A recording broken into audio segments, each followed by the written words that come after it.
네, 오늘 이 새벽에 사도행전 27장 27절에서 44절까지 말씀으로 우리 인정받는 참된 믿음이라는 제목으로 함께 말씀을 나누기 원합니다. 우리는 오늘의 본문의 말씀을 보기 전에 이전의 본문을 보면서 사도 바울이 탄 배가 로마로 향하여 가는 배가 어떠한 상황에 처한 것을 알게 되었습니까? 유라굴로 광풍을 만나 어려움에 처하는 그 모습을 살펴보았습니다. 그 가운데 사람들이 불안에 떨고 모든 소망이 끊어진 것 같았으나 사도 바울은 그 안에서 배에 있는 모든 사람들에게 담대하게 믿음으로 선포하며 말하기를 반드시 우리의 모든 생명을 하나님께서 지켜주신다라고 약속하면서 그들에게 말하였습니다. 그리고 오늘의 본문을 읽어보니까 그 말대로 어떻게 됩니까? 점점 배가 육지에 가까워지고 있었습니다. 우리 27절을 다시 한번 함께 읽어보도록 하겠습니다. 27절입니다. 27절 함께 읽습니다. 열나흘째 되는 날 밤에 우리가 아드리아 바다에서 이리저리 쫓겨가다가 자정쯤 되어 사공들이 어느 육지에 가까워지는 줄을 짐작하고 아멘. 27절에 보니까 14일 동안 폭풍에 말려 아드리아 바다에서 표류하다가 드디어 사도 바울이 전에 말한 대로 어떻게 하는 모습을 봅니까? 배는 육지에 가까워졌습니다. 하지만 우리가 27절에 보는 것처럼 그 상황과 어떠한 시간적이나 장소적 상황이 어떻습니까? 자정이었다라고 하고 있으니까 너무나 어두워서 그들이 눈으로 직접 확인할 수 있었던 것은 아니었던 것으로 보이고, 그러면 어떻게 그들이 이 육지에 가까워졌음을 알 수 있었을까? 아마 오랜 사공들의 경험에 따라서 그 바다 가운데만 있을 때 그들이 맡을 수 있는 냄새가 달라지는 그 미묘한 냄새나 어떠한 파도가 치는 소리에 달라지는 그러한 시각적인 요소들을 그들을 통하여서 짐작할 수 있었던 것으로 알 수 있겠습니다. 그들은 그래서 육지에 가까워졌던 것으로 짐작하고 어떡합니까? 바로 행동을 취하는데 어떤 행동을 취하였는지 우리 28절과 29절을 이어서 함께 읽어보도록 하겠습니다. 물을 재어보니 20길이 되고 조금 가다가 다시 재니 15길이라. 암초에 걸릴까 하여 고물로 단넷을 내리고 날이 새기를 고대하니라. 아멘. 그러니까 28절의 초반에 보면 물을 재어보니라고 합니다. 이는 히브리 원어로 볼리산테스라고 하는데 볼리조의 분사로 쓰인 것으로 신약 성경에서는 이 원어가 헬라어 원어가 본절에서만 등장합니다. 이는 어떠한 의미를 가지고 있냐면 납덩이를 던져 수심을 재다라고 하는 그 의미를 나타내는 것으로, 사공들은 바다 아래로, 그러니까 어떻게 한 겁니까? 육지에 가까워진 것 같으니까 납덩이를 바다로 던져서 수심을 잰 것으로 우리는 알 수 있겠습니다. 그래서 그 길이가 처음에는 뭐라고 합니까? 20길이었고 두 번째 시도에선 15길이었다라고 본문 속에서 알려주고 있습니다. 여러분, 여기에서 말하는 이 길이라는 단위에서 한 길은 어느 정도를 뜻하냐면 1.85m 정도를 뜻한다라고 합니다. 그러니까 20길이라고 하면 한 37m, 15길은 27.75m 정도로 생각하면 되겠습니다. 그러니까 37m에서 대략 27m로 약 두 차례에 걸쳐 수면을 재어보니까 10m나 금방 수심이 얕아지는 것을 보고 정말로 육지의 해안에 가까워져 왔구나라고 하는 것을 이제 생각할 수는 있겠는데, 문제는 무엇이냐면 자정이어서 눈으로 정확하게 확인할 수가 없으니까 그 상황 가운데 암초일 수도 있다라고 하는 그 상황을 배제할 수가 없었습니다. 만약에 근데 암초인지 모르고 배를 더 전진시키게 되면 암초에 부딪히게 되어서 배가 좌초할 수도 있었기 때문에 그들은 여기까지만 일단은 멈추기로 하고 즉시 단 4개를 내리고 배를 멈추고 날이 새기를 기다리면서 이렇게 살펴보고 상황을 정하기로 그렇게 결정합니다. 이때 그런데 몇몇 사공들은 어떻게 하려고 합니까? 30절을 보게 되면 자신들만 살려는 야비한 생각을 통하여서 어떻게 하였습니까? 거룻배, 그러니까 즉 구명보트를 띄워서 가까운 이제 육지에 가까워졌으니까 그 육지로 자신들만 먼저 이제 도망가고자 그렇게 나아가고자 한 것입니다. 이것은 결국에는 그들이 어떠한 상황을 알 수 있습니까? 그들의 믿음이, 그들의 마음 상태가 어떠한 것을 알 수 있습니까? 사도 바울이 너희를 다 살려주겠다, 하나님의 사자가 와서 나한테 그렇게 말하여 주었다라고 이전에서 우리가 사도 바울이 그렇게 담대하게 말하는 것을 보았는데, 그런 말을 듣고도 이들이 도망치려는 생각으로 가득하고 육지에 가까워져서 즉시 몰래 거룻배를 끊어서 도망가려고 한 것은 이들은 결국에는 하나님을 의지하지 않는 상태를 잘 보여주고 있다라고 할 수 있겠습니다. 하나님이 바울을 통해 살려주겠다, 하나님의 사자를 통해 약속하셨음에도 그들은 자신들의 경험과 지식을 더 의지하고 있는 그러한 상태로서 하나님을 어떤 겁니까? 절대로 믿지 않는 하나님 불신 상태이기 때문입니다. 사랑하는 성도 여러분, 하나님의 일하심은 그런데 어떠합니까? 인간의 능력으로, 인간의 그러한 판단으로 헤아릴 수 없는 우리의 경험과 지식을 초월하시면서 하시는 일이심을 잊지 마시기를 부탁드립니다. 하나님의 응답하심은 어떠한지 어떻게 이루어질지 알 수 없으나 하나님께서는 우리가 생각지 못할 방법으로, 하나님의 방법으로, 하나님이 원하시는 가장 선한 좋은 때에 그 방법을 이루어지고 행하여 주시기 때문입니다. 그러니까 우리는 어떻게 해야 됩니까? 그 기다리는 와중에 물론 의심이 들고 흔들리고 헷갈릴 수도 있겠습니다. 하지만 그럴 때 다시 한번 이 말씀을 기억하시면서 더욱더 조금의 의심도 없이 하나님의 응답하심에 감사하며 전심으로 믿으면서 그 뜻에 따르면서 기다리며 믿음의 발걸음을 옮길 수 있기를, 그런 믿음의 여정이 되기를 주님의 이름으로 간절히 소망하며 축복합니다. 바울은 이 상황을 보고 31절에 백부장과 근인들에게 뭐라고 합니까? 그들을 제지해야 된다, 그들이 도망치면 안 된다라고 그렇게 부탁하며 말합니다. 물론 하나님이 좀 전에 말한 것처럼 모든 이들을 다 구원해 주겠다라고 약속은 하셨습니다. 아무도 다 다치지 않고 땅에 도착하게 해주겠다라고 하셨습니다. 하지만 그때 여러분, 우리가 방금 말한 대로 하나님의 그러한 일하심을 믿고 의지하면서 기다리는 것도 중요하지만 그때 이와 같이 어떠한 조치도 필요합니까? 우리가 그러한 가운데 이러한 행동으로서 나아가는 것도 중요합니다. 인간의 노력도 필요하다라고 하는 사실입니다. 특히 지금과 같은 처지에서 만약에 하나님이 도우신다는 것을 믿고 그것을 믿으면서 의지하지 않고 그들이 도망가는 것을 납둘 수도 있지만, 그것은 또한 사도 바울은 하나님을 믿는 믿음으로 다 구원해 준다고 하셨고, 또 배의 상황이 사공들이 없어진다면 위험한 상황 속에 더욱더 악영향을 맞이하게 될 것이고, 날이 밝으면 배를 몰아야 하는 사람들이 반드시 필요했기에 그렇게 나름 하나님의 응답 가운데 사도 바울이 행한 것은 이와 같이 행동한 것으로 생각하고 말한 것으로 볼 수 있습니다. 32절에 그래서 이 말을 듣고 어떻게 합니까? 이 말대로 사실 순종한 것도 놀라운데 어떻게 합니까? 소중히 여겼던 거룻배를 끊어버리게 됩니다. 이들은 어떻게 했습니까? 유라굴로 광풍을 만나고 정신없을 때에 조금 잔잔해진 틈을 탔을 때 이 거룻배를 소중히 여겨서 배 위로 끌어올리는 그러한 모습을 볼 수 있었습니다. 그런데 사도 바울의 말 한마디에, 그 말에 따라 거룻배를 가차없이 끊어버리는 그들의 그러한 모습은 참으로 놀랍다고 할 수 있습니다.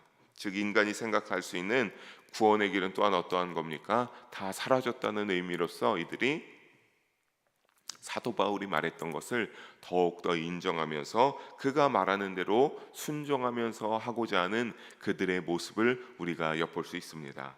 사도 바울은 그리고 이제 이어서 이런 상황에서 33절과 34절과 같이 말합니다. 우리 다시 한번 함께 읽어봅니다. 날이 새어가매 바울이 여러 사람에게 음식 먹기를 권하여 이르되,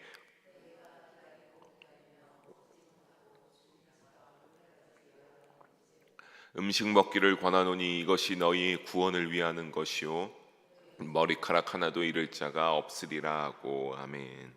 그러니까 어떻게 합니까? 이제 이러한 상황 가운데 날이 밝아오는 때가 다가오는데 너희가 가만히 있을 것이 아니라 음식 먹기를 사도 바울이 모든 배에 있는 사람들에게 권합니다. 14일 동안 제대로 아무것도 먹지 못한 것처럼 본문 속에서는 말하고 있지만, 우리가 이 유라굴로 광풍을 만난 때를 생각해 보면 그들이 꼭 그래서 먹지 못하였다라기보다 심한 풍랑으로 제대로 된 끼니를 챙기기도 어려웠을 뿐더러 뱃멀미가 너무나 심하였을 터이니까 규칙적인 식사나 힘있게 식사하는 상황들이 불편해서 아마 그래서 이와 같이 말하였던 것으로 보입니다. 이것은 다른 것들보다도 이렇게 사도 바울이 모든 뱃사람을 향하여서 먹어야 된다, 음식을 좀 먹어야 된다라고 말하는 것은 그들의 구원을 위하여 먹으라고 하는 것을 볼 수 있는데, 여기서 구원은 헬라 원어로 소테리아라고 합니다. 그러니까 육신의 생명을 보존하는 것을 가리킵니다. 우리가 여기에서 너의 구원을 위하는 것은 우리가 생각하는 어떤 하나님의 우리의 영혼이 구원받는 것이 아니라 너희가 이 배에서 이후 상황에 어떠한 상황이 일어날지 모르니까 너희가 잘 먹어둬서 힘을 비축해 뒀다가 혹시 모를 만약의 상황에 너희의 육신의 생명을 보존하기 위하여서 너희가 잘 먹어야 된다라고 하는 그러한 뜻으로 볼 수 있겠습니다. 그래서 그 기운을 차려서 무슨 상황에서도 힘을 낼 수 있고 뭐라고 말합니까? 너희가 머리카락 하나도 잃을 자가 없다라고 말하는데, 이는 히브리인들의 격언과 같은 형식으로 너희의 모든 것들을 한 올도 다침 없이 완전하게 보호를 해주신다라고 하는 그런 의미로 사도 바울이 그들을 향하여 말합니다. 사도 바울은 이와 같이 그들에게 어떻게 했습니까? 희망을 주고 희망의 확신을 심어주고 35절에 떡을 가져다가 하나님 앞에 축사한 후에 먹기 시작합니다. 이어서 보는 36절과 37절에 그래서 배에 있는 276명이 모두 다 나눠 먹게 되는 그러한 상을 보게 되는데, 여러분 우리가 여기에서 이제 떡을 축사하고 먹기 시작한다라고 해서 우리가 매일 셋째 주마다 또 뭐 월상마다 하나님 앞에 올려드리는 성만찬과는 뉘앙스가 다릅니다.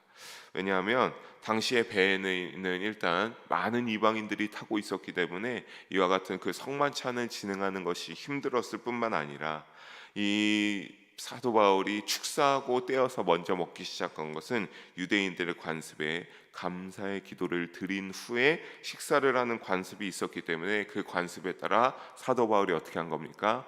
먹을 것을 주심에 감사하여서 그 감사 기도를 올린 후에 먼저 떼어서 먹기 시작하니 모든 다른 사람도 떡을 떼어서 먹기 시작하였다라고 하는 것으로 보는 것이 맞습니다. 그런데 다만 중요한 것은 그 자리에서 어떻게 한 겁니까? 많은 사람들과 이방인들이 있음에도 그러한 상황 속에서도 무엇을 드러냈습니까? 사도 바울은 자신의 그러한 행위와 믿음을 통하여서 자신이 믿는 하나님을 모든 사람들에게 드러내었다는 데 중요성이 있습니다. 사랑하는 성도 여러분, 우리도 많은 상황 가운데, 다양한 상황 가운데 우리의 삶의 자리에서 처하게 됩니다. 그때마다 이 사도 바울의 모습처럼 우리도 어떻게 했습니까? 믿는 자로 구별되어 우리 모두 세상에서 기회가 왔을 때 하나님의 권능과 영광을 드러낼 수 있기를 주님의 이름으로 간절히 부탁드리면서 축복합니다. 그들은 먹고 나서 38절에 보니까 배를 해안에 대기 편하도록 남은 식량과 짐들을 모두 밀을 어떻게 했습니까? 바다에 버려서 최대한 바다를 가볍게 했습니다. 그리고 그 후에 날이 밝아오고 어떻게 행동합니까? 우리 39절과 40절을 보면서 어떻게 행동하였는지 알아보도록 하겠습니다. 날이 새매에 어느 땅인지 알지 못하나 경사진 해안으로 된 항만이 눈에 띄거늘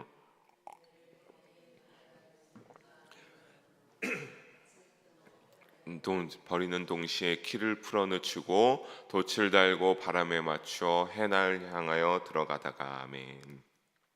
날이 새고 밝아오자 경사진 해안으로 된 항만이 드디어 보이기 시작해서 저기에 우리가 가면 되겠다라고 생각합니다. 그래서 큰 배가 될 수 있긴, 근데 거기를 가만히 보게 되니까 그 항만이 크지도 않고 여의치는 아니했던 것으로 보입니다. 의논후에 그래서 배의 무게를 더 줄여서 거기까지 갈 수 있도록 어떻게 한 겁니까? 단 4개를 이제 했던 것도 다 끊어서 벌어버리고 바람을 타고 그 항만과 해안을 향하여서 배가 나아가기 시작합니다.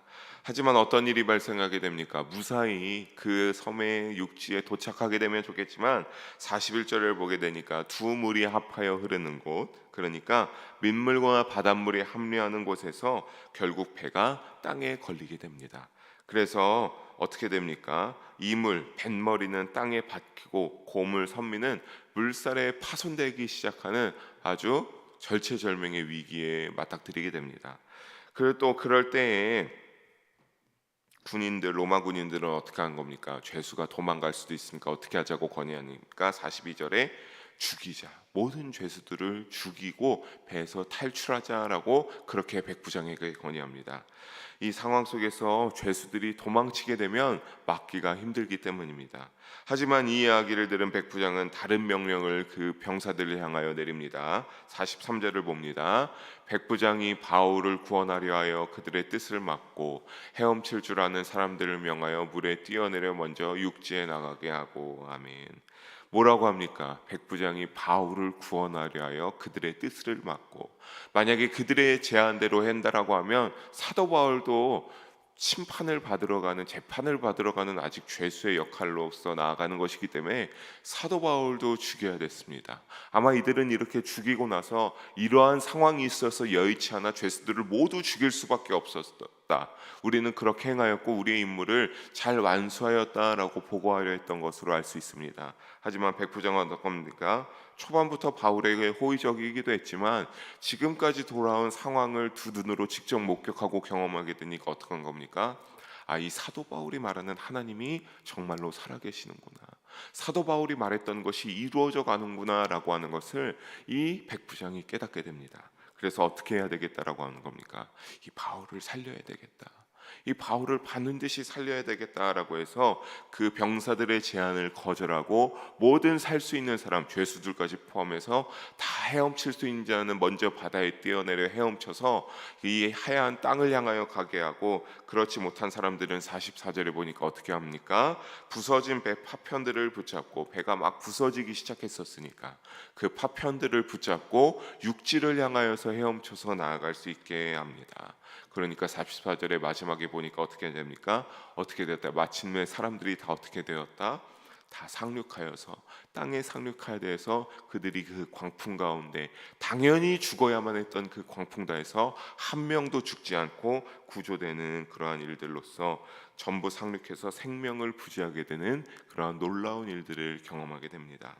사랑하는 성도 여러분, 말씀을 정리하면서 죄수의 신분에서 탄 모든 이들을 통치하고 구원으로 인도하게 되는 그 죄수된 신분이었던 사도 바울의 모습을 보게 됩니다.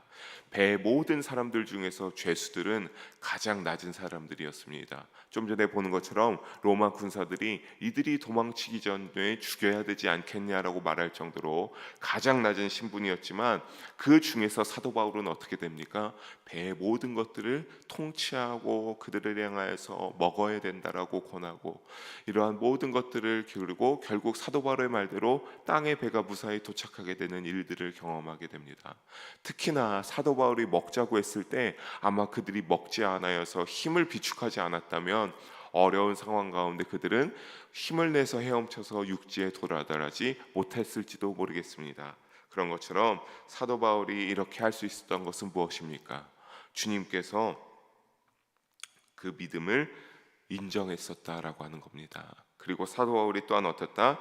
주님을 향한 온전한 믿음으로 주님을 의지하며 그 어려운 상황 속에서도 나아갔다, 믿음을 지키면서 나아갔다라고 하는 것을 우리가 엿볼 수 있겠습니다. 이것이 우리가 닮아야 될 믿음의 모습임을 잘 헤아리시길 바랍니다. 그것을 영적 교훈으로 받아들이시기 바랍니다. 그렇게 했기에 그 바울의 믿음을 주님이 인정하고 도우셨기에 백부장이, 세상의 권세를 가지고 있는 백부장이 이 사도 바울을 인정하고 신뢰와 존경을 그에게 보인 줄로 믿습니다. 사랑하는 성도 여러분, 우리가 어떤 지위인지가 중요한 것이 아닙니다. 우리가 세상 가운데 어떻게 어떠한 힘을 가지고 살아가는지가 중요한 것이 아닙니다. 우리는 다시 한번 이 모습들을 통해서 유라굴로 광풍 가운데서 구원받는 모습을 통해서 우리의 믿음이 너무나 중요함을 다시 한번 깨달을 수 있어야겠습니다.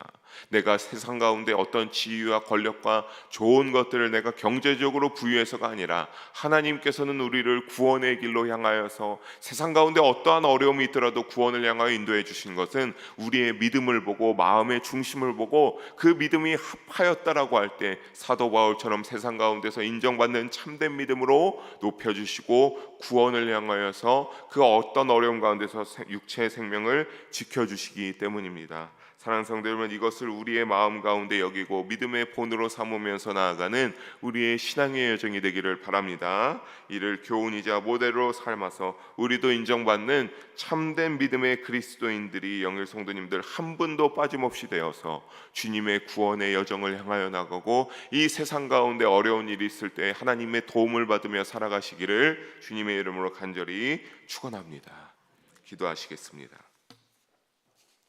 사랑의 하나님 아버지, 오늘도 부족한 종을 통하여 귀한 말씀 나누게 하심을 감사합니다. 그 말씀 가운데 하나님만 홀로 영광 받아 주시옵소서.